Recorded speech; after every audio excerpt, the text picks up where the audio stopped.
Okay, this is very loud in my ears too, but good morning everybody. Welcome to Geneforge. This is another version of Rein Plays Old Games. Geneforge came out in 2001. It is kind of an isometric, top-down RPG type thing. It's interesting. We'll save that. Sorry about the weird cut. Anyway, we are going to go ahead and we are going to play a standard shaper. There's also the Guardian, which is your fighter class, and your Agent, which is the blend of the magic and the fighter.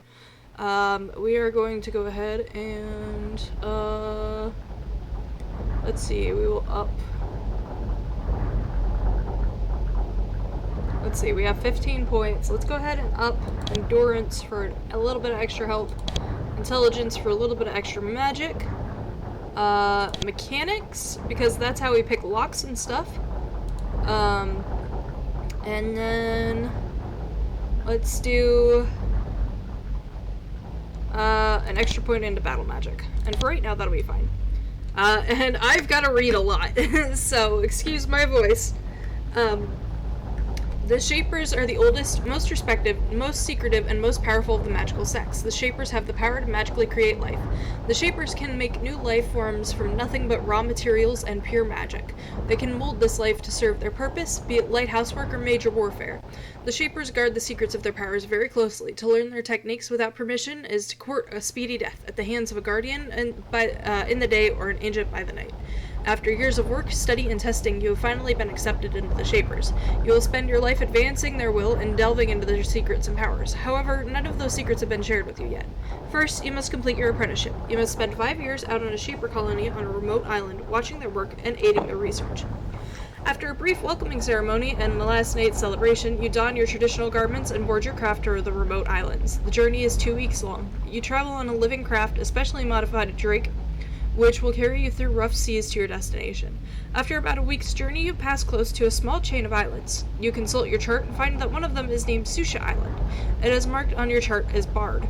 Shapers declare a place as barred for a variety of reasons. Experiments gone wrong, dangerous accidents, valuable secrets. Whatever the reason, an outsider in a barred place is punished with an instant death. Curious, you stand at the edge of your craft, carefully watching Sucia Island, wondering what secrets lie there. As you watch, you fail to notice the sailing ship dead ahead of you, off the southeast coast of the island. Your craft cries out in alarm, alerting you to the danger. It's a strange ship of a style you've never seen before. That's why you don't recognize the weapon on its prow. It fires a long spear at your craft. The razor-sharp bolt strikes your drake in the neck. It roars in anger and breathes a bolt of fire at your attacker. It strikes the sails, which sets them alight. The battle takes only seconds. Your living craft flounders, mortally wounded, dropping you into the water. Your goods and tools sink into the depths. You attempt to swim to the surface. You barely notice the ship, which attacked you as aflame and having extreme difficulty. Your whole being is consumed with the struggle to reach the shore. Your strength is not enough. You start to sink, but with one last effort, your living craft assists you. Bleeding from its neck, rapidly dying, it manages to lift you with its head to carry you to a crumbling dock. Then it dies. It sinks away. You are left alone, abandoned, on this forbidden shore. You are alone on Sucia Island. So, like I said, really cool artwork in general, except we're dealing with this. So, you'll notice a lot of script going on here. Yeah, we gotta select our character, we gotta click around to walk around. You stagger off the dock, weakened to the point of collapse by your desperate swim here. After a few moments, you manage to regain enough of your senses to look around. You are in the south coast of the island you saw before your craft was slain. However, apart from the fact that this isle is declared barred for your people, you know nothing about it. The structures around you are ruined and crumbling. You would guess they've been abandoned for at least a century, probably 2. Islands are generally barred because of a failed experiment in the presence of horrible rogue creatures. Fortunately, except for the lapping the waves on the base of the dock, all is quiet. If you're going to be devoured, it won't be soon. However, if you are still stranded here, and desperately weak as well. Fortunately, the beach stretches off to the east. Maybe there's something useful there. Alright. So we'll just go ahead and loot.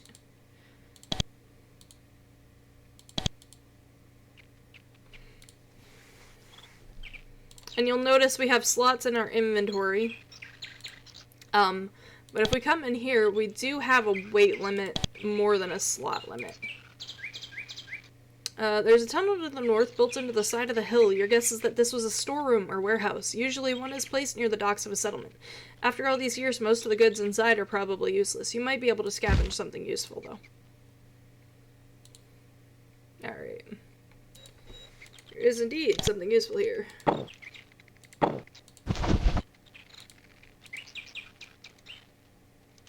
That is just a basket. Don't need that.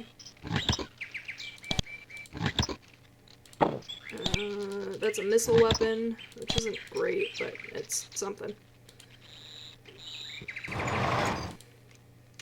Inside this small chamber, you find several cylindrical containers. They look like canisters, each a little over a foot high. The sides are made of thick, carefully blown glass. Most of them have been broken, and the contents are long lost. One of them, however, is still intact. Inside, you see a glowing fluid. It swirls and moves about, seemingly under its own power. It looks like it is, in its own way, alive. It probably is. You've never seen anything exactly like this before, but you have seen similar objects. The shapers can contain fluids filled with life energy, which heal or energize those in need. This must be something like that. There's a small section of fragile glass at the top. If you break it with the palm of your hand, the substance will come forth and energize you. In your weakened state, it seems hard to resist. Ooh, firebolt. There's an office to the west. The shelves of the wall have nothing on them but dust. The box in the corner, however, might contain something useful. There's also gold on the counter. And there's a cloak on the floor. The box contains a variety of papers. You rifle through them eagerly, hoping for a clue as to where you are or what might have caused this island to be barred. It's no use. The papers crumble at your touch. Beneath the papers, however, you find something interesting. It's a brass key, none the worse for wear for its long concealment. You take it.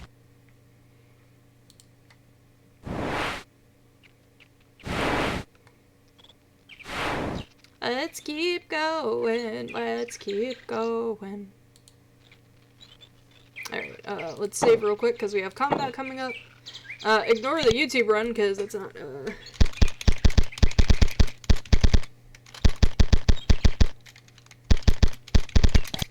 Alright, there we go. You stumble a bit. You still feel a bit woozy.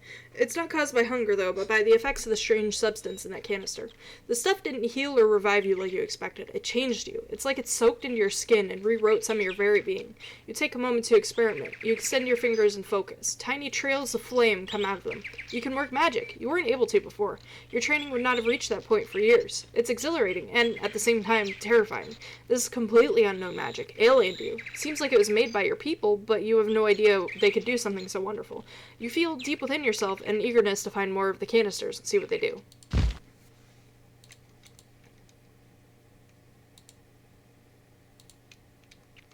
Rocks. Healing pod, that's good stuff. I don't know if there's... Yeah, there's nothing down here. Actually, we will take that. That's ammo for a later weapon. Spoilers.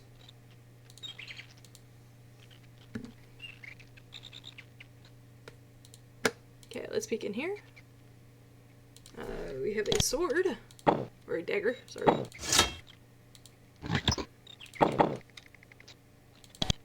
And a shield. And a new tunic that I don't think is any different now. Oh, that's right. There's the door. This was probably the barracks for some guardians or agents. There isn't much left and the beds are ruined. It's starting to look like whoever was here left very quickly. A bunch of stuff was left behind. I may as well take the tunic to sell in town. I don't think there's anything. There will be stuff that hides in along here. This is probably just another lever to close that door. Nothing there. Let's go back this way. Nothing in the drawer. Come back over here. Nothing on the walls. Let's come back this way. I can't tell if this is the way forward or not. I forget. I haven't been here in a hot minute. My main game. You immediately recognize where you are now. It was an inn, where visitors and travelers could stop for steaks, drinks, and sleep. The crumbling roasting pit still dominates the center of the room. You're getting confused. Why is there so much here? Most islands that are barred are because of experiments gone awry, and most such experiments are performed by very small groups in crude quarters far from society. Yet you've seen warehouses, guard posts, and now an inn. At one point, a lot of Shapers lived here. Now they're all gone. Why? What could have driven so many people off, and what took their place? You're just gonna casually hit up that lever, which will casually open up this door. And get some nothing. Lots of nothing. Hey! Healing pods! Yay! And I don't think there's anything on the floor. Nope. Box. Belt. Oh yeah, that's better. If I remember correctly.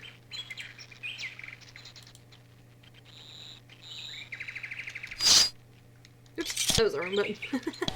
Accidentally initiated combat. Looking to the north, you can see that you're not alone on this island. Though you're worried about horrible creatures and mutations, the first life you encounter is nowhere near so terrifying. It's a flock of orcs. The orc is a Shaper creation. It's a slow, clumsy livestock animal, hardy and laden with meat. Shapers created them to stock areas unfriendly to non-created animals, such as, apparently, this one. You notice that these orcs have large tusks, probably aided by the Shapers to protect them from predators. Fortunately, they're likely to leave you alone if you leave them alone.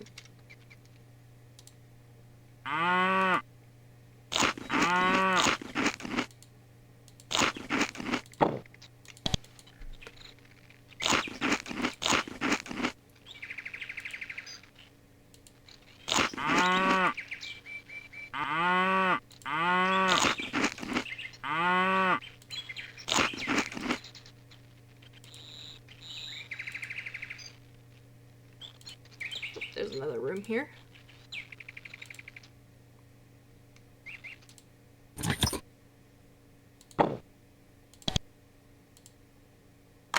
Hey! Fancy stuff.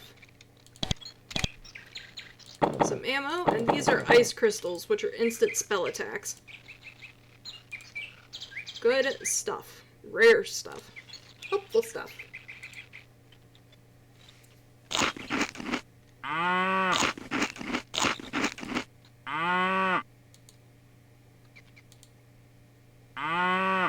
Okay, nothing else going on here. Let's head on to the Vale.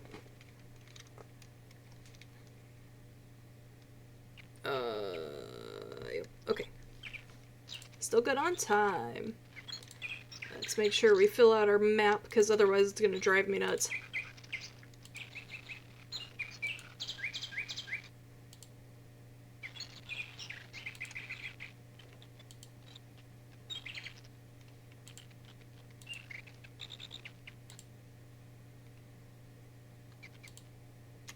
You find a sign that the evacuation of this island was not completely orderly. There's a body here.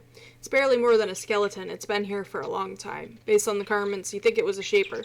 The Shapers here made their supplies to last. It looks like some of the stuff on the corpse is still usable. Again, we'll just take everything because we need to get a lot of cash fast.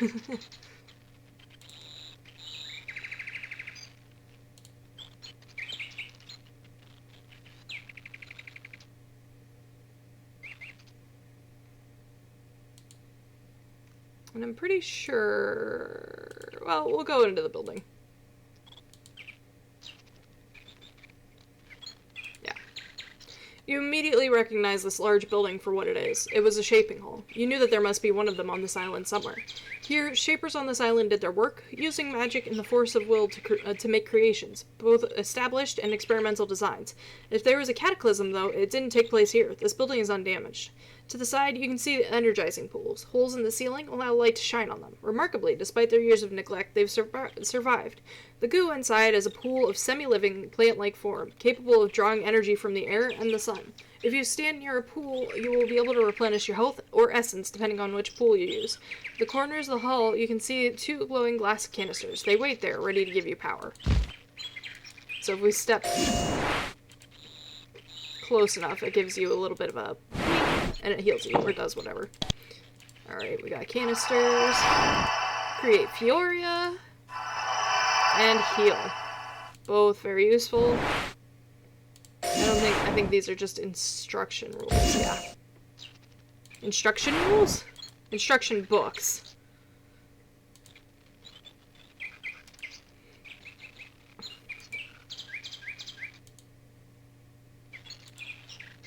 Alright, let's come down here, because I think that goes forward. Yeah, because the path follows that way. Let's just go explore this other end. Yeah, let's go ahead and make our Fioria. We need at least 2 intelligence for it to follow our instructions, and then we will evenly distribute there, I think. Yeah, that'll be good. Alright, we're just gonna click and drag, select everybody, and now we move in formation.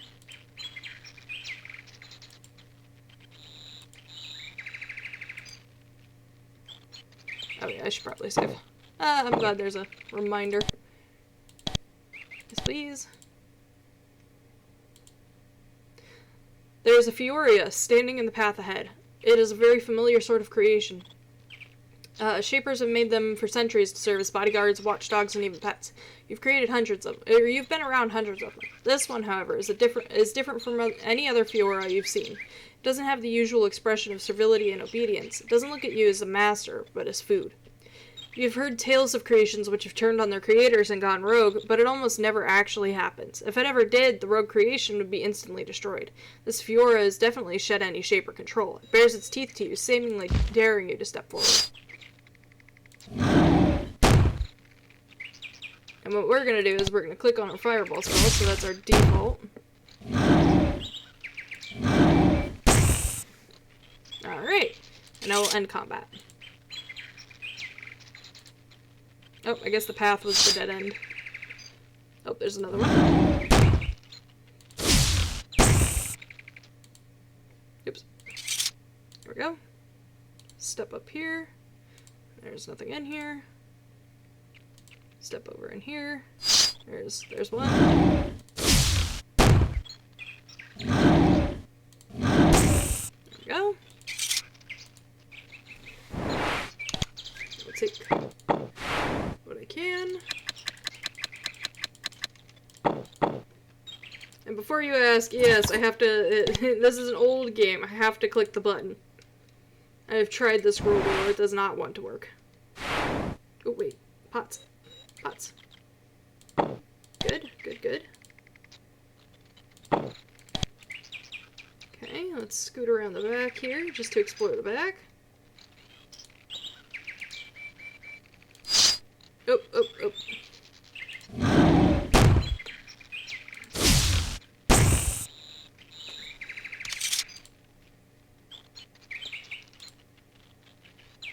Moves in combat, okay. Tutorial book.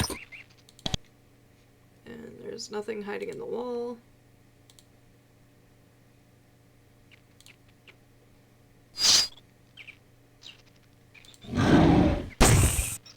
Good, one hit kill.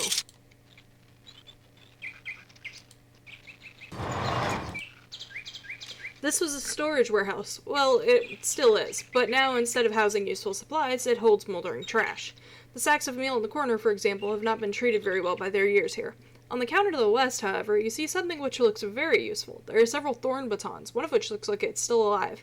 Thorn batons are one of the Shaper's most ingenious creations. They're a mix of living and inert matter, plants with a touch of animal around a frame of metal, capable of firing small, sharp projectiles at high velocity.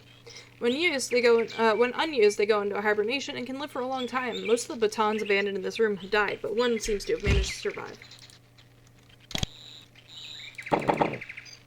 Alright. And that, because our missile skill is higher, is going to be our main weapon. Because if you look in here, melee is at 0, missile is at 2. And I think that's about everything in here.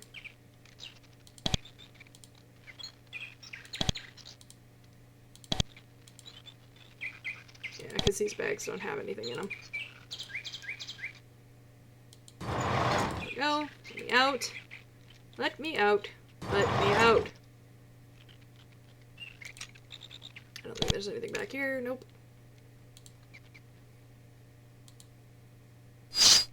Ayah!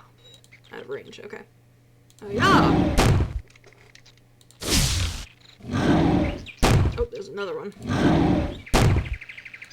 That was rude. There we go.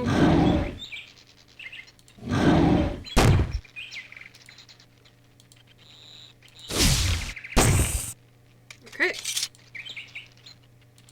I don't think there's anything up here. I think this is just, yeah, dead end.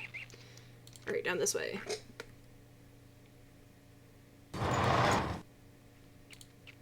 Oops.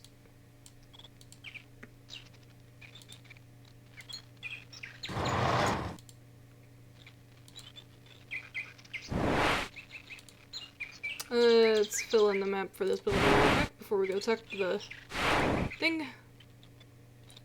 People wishing to pass their quarantine originally signed in here before waiting for inspection. None of the names are legible anymore, and the pages crumble at your touch. Oop, there's a box. Boots and a shield. Boots would be better than the sandals. Alright. This was the quarantine waiting hall. People wishing to enter or leave Sucia Island through this port waited here to be questioned and inspected by the servant mind. And, sure enough, the mind is still here, resting to the north. You marvel at the skill of the Shapers, who made these remarkable creatures. Their careful construction and ability to hibernate gave them remarkable lifespans. It's still alive. The servant mind is a very specialized and useful sort of creature. Once grown, it never moves again. It spends its life in a stone crib made to fit it. Once there, it spends its entire life thinking, remembering, analyzing, and advising the Shapers. As you approach, you can see the creature struggle to rouse itself from its slumber. It seems very likely that it's eager for company after its years here. You carefully approach the servant mind, unsure of how its time alone in the ruins might have affected its faculties. Fortunately, its eyes are clear and bright, and its body appears whole. It has the massive skull characteristic of these strange creatures. Welcome, Shaper. I am Mind Tevat. It says, reflexively reading from an internal script centuries old. Do you wish to pass through the quarantine? What do I have to do? Allow me to inspect you carefully. If I judge that you have no threatening infections or concealed rogue creations, I will unseal the door to the north so that you may pass. Alright. The creature looks at you carefully. It makes a low, soft humming noise. You don't feel anything, but you suspect some sort of magical augmentation is allowing the creature to analyze you in minute detail. Eventually, the noise stops. Tevat says that I find no reason to impede your progress further. The exit door will now open at your approach. What happened to this island? Why was it barred? I am sorry, Shaper. I am limited to the scope of my knowledge. When I was left here, I was given no further information or instructions. How long has it been since someone's come through? You were the first since I was abandoned. When were you abandoned? I do not know. I have spent all of that time in hibernation. The decay in my internal organs indicates that the time was well over a century. I'm sorry that I cannot be more precise. Research is not the most useful answer you could hope for. That's all for now, thanks.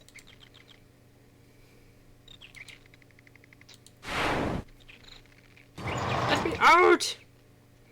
On this side of the quarantine hall, you can see another flock of orcs. This group, however, is not alone. It is watched over by a servile.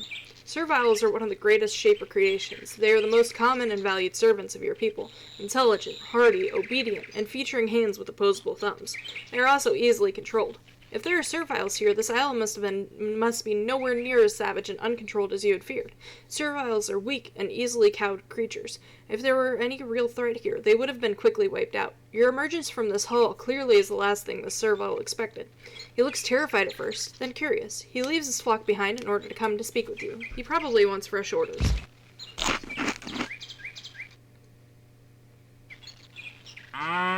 The servile moves very close to you and inspects you carefully. It seems to be the same design and creation which you're completely familiar. Same hunched posture, number of limbs, and so on. Looks very surprised to see you. However, it doesn't have the attitude of immediate obedience you've come to expect. It seems more curious than anything. After a few awkward seconds of staring, it speaks. I don't think I'm mad. You're a Shaper. A Shaper has come at last. Oh, it's been years since anyone has come through that door. A Shaper has come. This is so wonderful. Oh, but where are my manners? I am Timo. I am a shepherd. I graze my orgs here because nobody comes here. Oh, I must go to Vikiri. I must tell the people that a shaper has come at last. There are no other shapers here? Timo looks even more nervous now. I do not. No, you are the only one. You are the shaper. You've returned. And we can serve. He seems somewhat, reticent? I don't know that word. Reticent about saying that last word. I do not require your total obedience. I only need to leave the island. Timo looks incredibly relieved. Of course, we Serviles will be glad to help you in any way we can. It is our way. Thank you, mighty shaper, for your kindness. That's all I need for now. Thanks, buddy. Also, personal space, man. Alright, anything else? Okay, that leads out. Oh, okay, that's it. Onward! And actually, that's gonna be about time. So, if you like this, guys, let me know. Otherwise, you know, it's just a game I can play in my free time. It's no skin off my nose. But yeah, this has been Geneforge. This is the first of a 5-game series. I haven't played any of the other ones yet, but, you know. Yeah, I'll catch you guys in the next one. Thanks for being here. Bye!